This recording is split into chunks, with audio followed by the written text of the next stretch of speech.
jaajëfalaat leen bu baax mbokk yi ñuy seetaan ci seen ëttu xibaar bu ñeel commune bu Bargny li gën a fës ci bopp xibaar yi bokk na ci ONG 3D amaloon nañu fi ab formation ci diirub ñaari fan fi ci centre social El Hadji Ndiouga Dieng ba ñu ca jógee it waa ADPME ñoom it amaloon nañu fi ab formation doon tàggat ndaw ñi lim bi toll woon ci fukk ak juróom-ñaari ndaw yu nekk fii ci commune bu Bargny tàggat nañ leen ci lu soxal wàllum entrepreneuriat association menuisier yu Bargny ñoom it desuñu gannaaw benn yoon ndax doon nañu tàggat ci seen ay soxna ci lu soxal wàllum céréale locale ba ñu fa jógee dañuy dem rek fële ca ginnaaw raay marché ba mu ngay am ay tànku kanam bu baax a baax wàllum tàggat yaram dinañ ci ñëw ak ñaari doomu Bargny yoo xamante ne rek indilati nañu Bargny ndam kon mbokk yi bu ngeen taaxirloo yaatal geeg faram fàcce gi nes gis lay doon.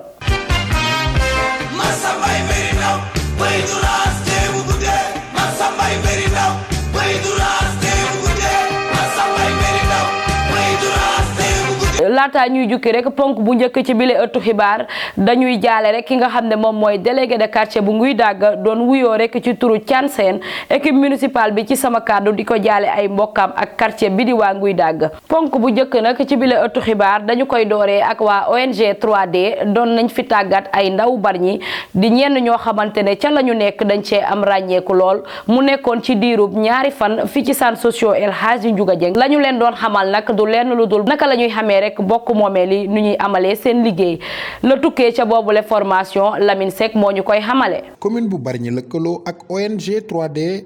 ngir jëmal benn kuréelu citoyen comme nañu ko amalee ci yeneeni gox kuréel googu nag li ko tax a jóg mooy di saytu li nga xamante ne mooy liggéeyu équipe municipale bi ba noppi taxawee li nga xamante ne mooy jafe-jafe askan. initiative bu ñuy rafetlu la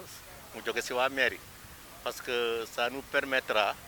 de mieux comprendre leur démarche par rapport à leur entreprise et à leur ouvrage yi daal day tax ñun ñu xam bu ñu jógee ci formation bi lépp lu mairie di def en matière d'ouvrage ñu xam ko bu booba aussi ça va nous permettre di bañ a dingat li ma ci comprendre daal mooy on va sortir mieux outillés bu boobaa dinañu créer ñoom ni ñu ko waxee des comités citoyens locaux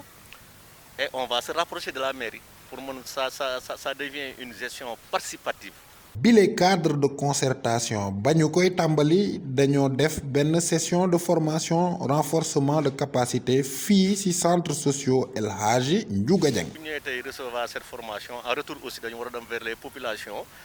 wax leen li ñu fi jëlee comme ça ñoom ëllëg du ñu am benn lu ñuy dëngal daal lépp lu ñuy def nañ leen expliquer nii lay demee daal xam naa daal à l'issue de la formation daal je pense que dinañ fi jël ay renforcement de capacité quoi c'est une chose que je remercie beaucoup daal. ot tey bi nag ñëw tegu si wàlla wax ne bi man neexoon na mais gën na maa neex parce que introduction bi ma dégg léegi le professeur la defal ñu ko sànq wane nañu ne en tout cas daal tey c'est ça l'occasion d'inspirer en tout cas les administrés d'inspirer les conseils municipaux surtout à savoir tout ce qu'il faut en tout cas pour la bonne direction la bonne administration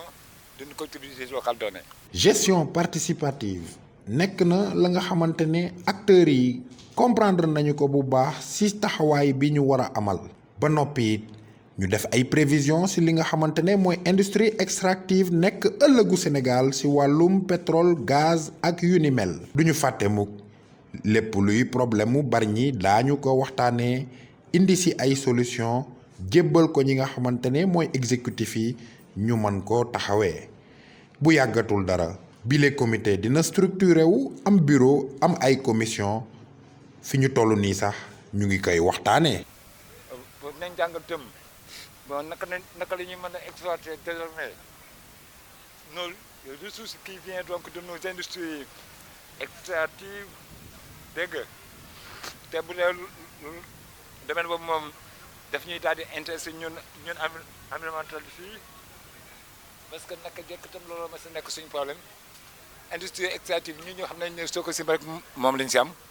Sococim gi ci am tam xamuñu kon naturellement comment ça fonctionne avec nous xamuñu Russie waa mais doon am lu ñu soon ñàkk on a jamais su chacun véhicule ce qui doit être mooy la Sococim ne fait rien à Bargny or man damay demee noonu. waaw bëri na nag parce que comme Sénégal fi mu toll nii on parle de gaz de pétrole et de l'environnement qui est menacé surtout ñun à Bargny par rapport à la Sococim vraiment loolu nañ tax ñu gën a xam ni ñuy taxawee par rapport ak waa Sococim en tout cas daal li mën a jàpp daal mooy cette formation là elle est venue à son heure. bu ñu jógee rek ci bile formation dañuy tàbbiwaat rek ci beneen formation ndax lépp rek fii la doon amee ci centre socio El Hadji Ndiouga Dieng di waa ADPME doon tàggat rek ay ndaw Bargny mu lim bi toll woon rek ci fukk ak juróom-ñaari ndaw ñu doon leen jàngal rek lu soxal wàllum entrepreneuriat ngir lépp lu ñuy def rek seen liggéey gën a mën a ñoŋ Alain Ndour teewe woon na boobule formation. commune bu Bargny taxawal ab formation en entrepreneuriat. lii ñu tàllal ko ci diggante 22 jàpp 26 mars 2021 mu amee fii ci centre socioculturel El Hadji Ndiouga Dieng fukki ndaw ak juróom-ñaar jóge fii ci dëkk bi ñoom ñoo participer ci formation bi ñu amal muy formation accélérée te ki ko amal di ADPME muy agence de développement des petites et moyennes entreprises participante bi di rafetlu bi initiative. formation bi vraiment apporté nañu loo xamante ne man mi sama wàllu bopp sax xaw ma ko woon ndax dooma démarré woon naa si milieu commercial et tout bëgg a démarrer sama restaurant et tout mais xaw ma woon li ma fi jëlee vraiment musuma ko xalaat doo am xaalis rek départ il faut nga am formation bi xam am sa plan d'action am sa plan financier xam ni ngay dem ba sa entreprise mën a dox waaw vraiment te xale yi aussi lii nii avantage la ndax boo may sa entreprise jël ay nit loolu créer nga ay emploi looloo tax xam naa si tànneef bi tam ñu gën a kii visé wu si loolu ndax boo ubbee sa entreprise lu bon di nga fa jël ñaar ñett ba juróomi nit rek boo ko jëlee si kër rek vraiment apporté nga fa dara daal yokkutee nga fa. ñi bokkoon ci bile formation nag ñu ngi leen a jëlee ci base de données ñu tolloon si ñeent fukk rek jógee ci maison de l'innovation et de l'entreprise bi nga xam ne maire bu Bargny moom moo ko indi ci kaw formation bi nag ñu jox leen ay attestation ñuy wane seen mbégte ak lan la ñu jëlee ci bile formation. vraiment gis nañu si ñoom xam yëpp gis nañu si formation bi am na njëriñ lool daal parce que jàngal nañu plan d'action jàngal nañu lu bëri daal jàngal nañu lu bëri yoo xam ne vraiment xamuñu ko woon te léegi xam nañu si formation bi vraiment ñu ngi remercier vraiment que di remercier commune bi ndaxte ndaw da koy préparé ndaw boo ko préparé woon lépp loo xam ne dafa am si réew mi moom du ko jëriñoo loolu moo tax séminaire yi am solo formation yi am solo ndax ndaw da koy préparé ndaw boo ko préparé moo mën a jëriñ loolu moo tax tey jii def nañ ko formation entrepreneuriat def nañ ko suba dañu ko defaat si yeneen fan daal mais am na solo daal am na solo loolu. mu mel ni lañ fa gis yëpp am na ci kër gi di maison de l'innovation et de l'entreprise muy EMIE bi xam ni day accompagner Bargnois yi nga xam ni rawatina ndaw ñi am ay projet wala rek yore ay entreprise si wàllu accompagnement ak orientation. man li ma leen di ñaax toujours jeune Bargny la EMIE mu ngi fi EMIE c'est pour ça ñu bare na xamuñu mais boo ñëwee am sa liggéey am say projet am sa dara boo ñëwee EMIE am na yu bare yoo xam ne ñoom dinañ la si mën a kii te vraiment am nañu sens bi am ko fii à Bargny mais ñu bari xamuñu valeur bi dañu xamul valeur bi dañu xamul fi ñu war a jaar waaw parce que EMIE c'est fait pour ça parce que pour créer ay entreprise loolu loo tax ñu positionné fi boo EMIE dañ ko fi teg pour ku am sa projet boo demee ñoom dinañ la gimmi wax la fee nga war a jaar wala fee nga war a jaar mais boo toogee sa kër ne aw ma liggéey doo xam il faut nga jege leen ñoom aussi pour nga xam parce que projet yëpp si EMIE lay jaar te c'est fait pour ça xale yu bari dañuy jàng toog yor seeni diplôme toog bëgg a créer entreprise EMIE c'est pour looloo tax ñu installé ko à Bargny. gannaaw ba ñu jógee rek ci yile formation mu soxaloon rek wàllum entrepreneuriat mairie bi amoon projet bu am solo di sukkali rek di wàllum infrastructure amaloon ko fële ca gannaaw raay di ab marché mu mel ni bile marché rek daanaka noppi na askan wi di ko rafetlu bu baax Lamine Seck Molaz moo ñuy xamale tolluwaaye bi la marché. équité territoriale ak équité sociale maanaam tolloole dëkk bi ci wàllum infrastructure ak lu ni mel nekk na li yitteel équipe municipale bi nga xamante ne Gaye Abou Ahmed Seck moo ko jiite loolu moo waral ci njëlbeen ñoom ñu amoon yéene def benn marché bu yànj fële sa ginnaaw raay fi nga xamante ne foofu la dëkk bi di yokkoo rawatina population bi bëri lool ñu doon am ay jafe-jafe yu bëri di nduggi Tëngéej mbaa marché central bu Bargny. marché bi lee nag mu ngi noonu travaux yi mu ngi wëyal ku seetlu di nga xam ni li ci des sax bëreetul te it mu dekk liggéey bu mucc ayib. marché ginnaaw raay dina indi yokkute ci wàllum koom-koomu dëkk bi ba noppi it dina xumbal fi nga xamante ne mooy dëkkuwaay yu bees yi teggil jigéen ñi ay jafe-jafe rawatina commerçant yi ñu mën a def commerce de proximité. cant ak ngërëm ñeel na ko moom Lamine Seck gannaaw rek ba ñu jógee ca marché ba it bu noppee dafa war a ànd rek set gu mucc ayib loolu moo waral UCG am taxawaay bu mucc ayib ci commune bu Bargny laata loolu rek gis ngeen oto yi nga xamante ne moom moo fi nekk yokku nañu ko yokki it équipe bi kon dañuy àndandoo rek ak ki nga xamante ne moom mooy l'homme qu'il faut mu wax ñu rek waa UCG naka la ñuy amalee seenub liggéey. jamono yi ñu ràññeeku lool liggéeykatu UGC ak seen tenue yu vert foncé ak rayures yu vert fluo technicien de surface yi di arpenter artères yi nekk ci dëkk bi coup de balai râteau pelle amul dara lu des lii nag ñu taxawal ngir taaral dëkk bi. moo Bargny boo xoolee dafa xaw a bari ay tali actuellement te tali bu ñu ko waxee désensablement moo tax balayage ak désensablement les grands artères la route nationale ak route principale bi jëm Bargny Géej yooyu pratiquement moo tax chaque jour pratiquement dañ koy jël en compte di ko désensabler parce que mooy yokk taaru taaru dëkk bi. déjà léegi ñun propreté la ñu waxatuñu sax zéro déchet donc bëggatul gis lu niru mbali sax si tali bi bëgg waxtuma laan ci rebord yi loolu moo tax aussi mu yokk personnel bi oto yi aussi ñu yokk ko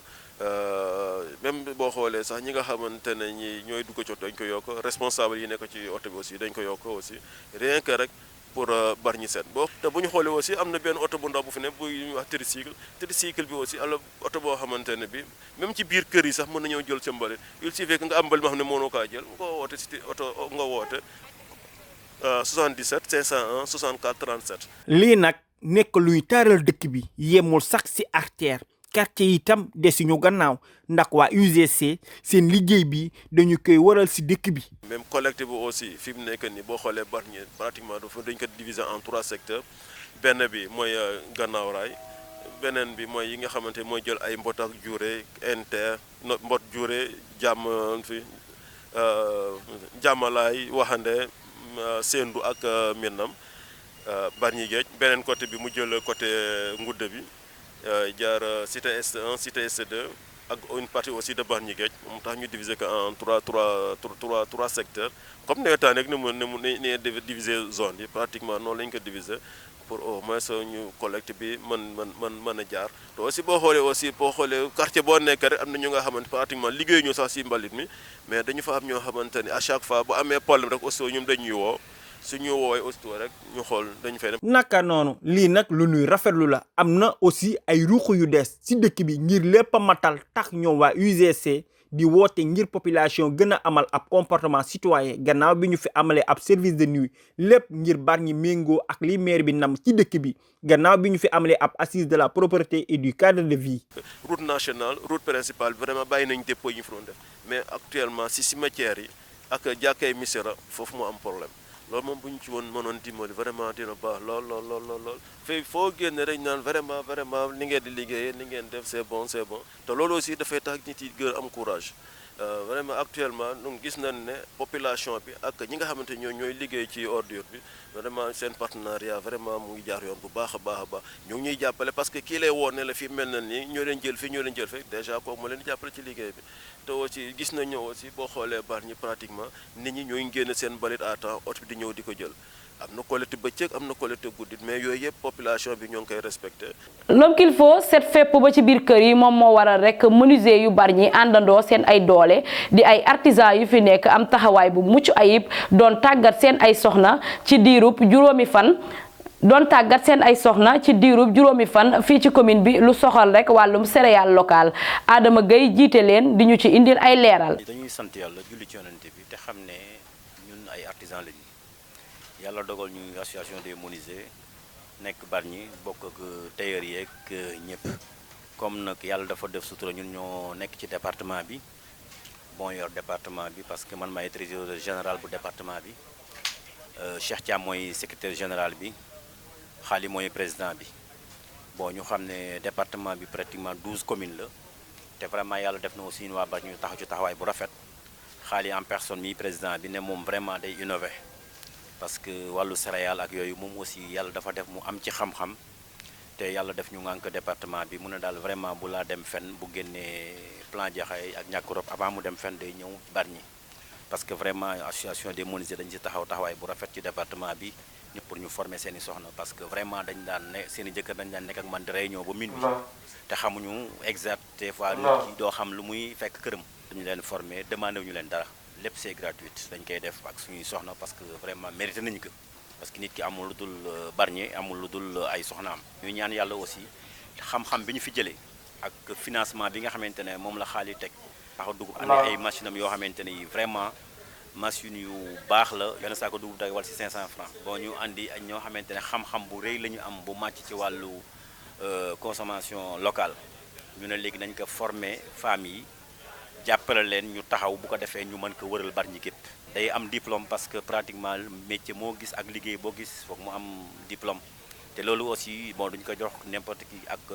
n'importe comment dañu organiser wu de telle sorte que département bi li ñu siy def lu yàlla gërëm la parce que ñun aussi dañu xam ne ñun réew mi ay artisans lañu te boo xoolee dañ si yàgg plus de 30 ans ñu ngi si kon donc lépp lu mën a ñëw rek ñu ci fekk loolu mooy essentiel bi te nag aussi weddi gis daf ci bokkul parce que ku samp atelier pendant 30 ans boo taxawee ne yaa ngi jël jigéen di ko jàngal métier moo xamante ne mën na ko jël dimbali boroom këram dimbali njabootam dootul laaj laneen mënal boppam lépp loolu dafa baax te wàllu céréale ku nekk xam na ne lu baax la lu am njariñ la. ba ñu jógee rek ci liggéeyu Yaayu le Soxna dañuy yëgsiwaat rek fii ci centre socio El Hadji Dioga Dieng lu soxal rek suñu papa retraité yi fi nekk te saa su nekk rek fii la ñuy jotee la ñuy yóbbu ca kër ga kon du ñu def lu dul rek ànd ak Pape Sarr mu wax ñu rek yi la retraité naka la ñu koy dundee. bu njëkk fii la ñu mosuñu njëkk def paiement wu retraité yi bi ñu waree rénover salle bi fii ñu déplacé dem maison de la femme jógee maison de la femme. maire ne dafa bëgg a rénover encore maison de la femme ñu ñëwaat à la bibliothèque on a fait presque 1 an léegi xale yi nga xamante ne aussi dañu bëggoon a rénover encore la bibliothèque ñu ñaan maire man j'ai écrit au maire pour que ñu jox ñu beneen salle moo tax ñu ñëw fii mais fii bu ñu fi ñëwee ba léegi aussi retraités yi vraiment am nañu satisfaction